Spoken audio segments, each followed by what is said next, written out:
Welcome to Cyber Aware. Today we'll talk about how we can avoid scams.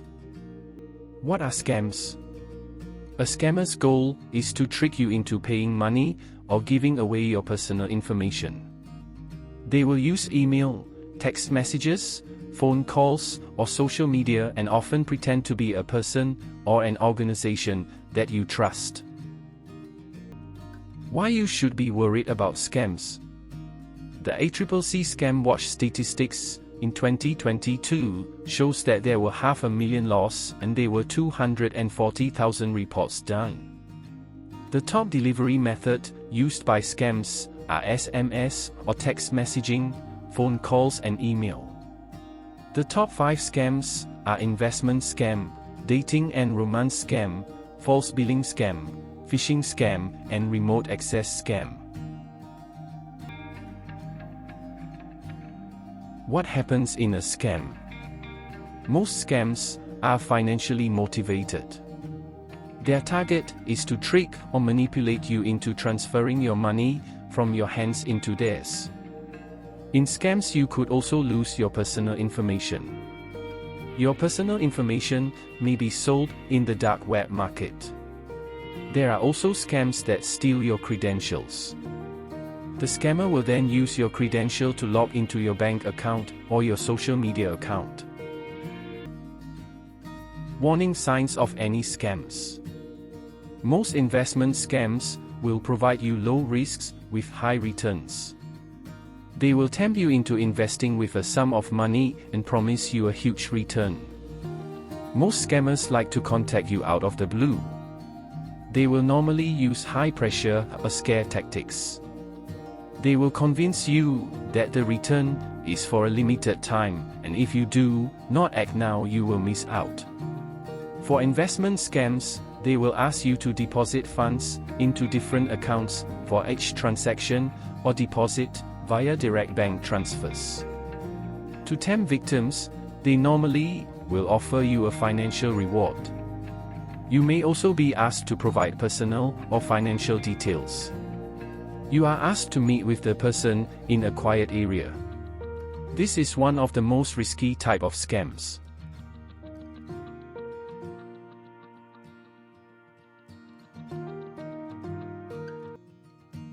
Let's take a look at job scams. This scam often target people who are looking for job.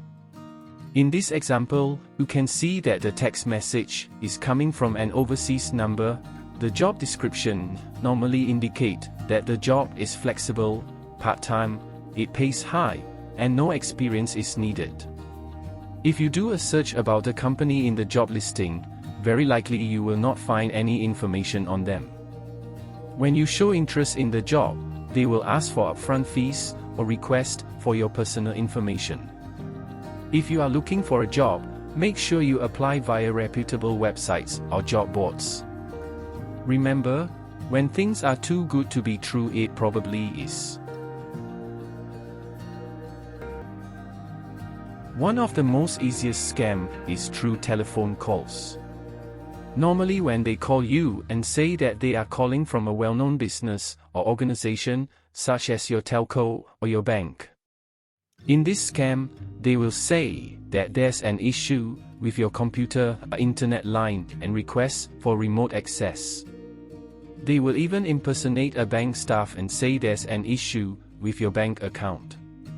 When speaking to you, they will use technical language to scare or intimidate you.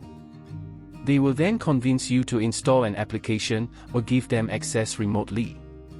Once they get into your device, they will infect your device with spyware or malware to steal your personal information. If they say they are calling from your bank, they will say that there is an issue with your bank account. They convince you to act quickly and transfer your money out of your account to a temporary fake account to resolve the issue.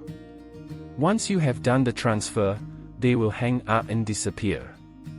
For IT-related scams, they may ask you to pay them upfront to fix the issue.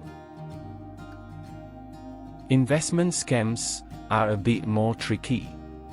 Sometimes it's difficult to identify legitimate investment from scams. Most of these scams present as a high return and low or no risk opportunity.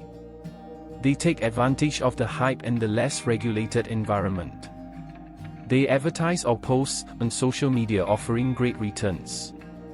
Commonly, they will approach you through social media, such as Telegram, WhatsApp, or Discord. They may use fear, urgency, or other emotional appeals to convince investors to invest their money.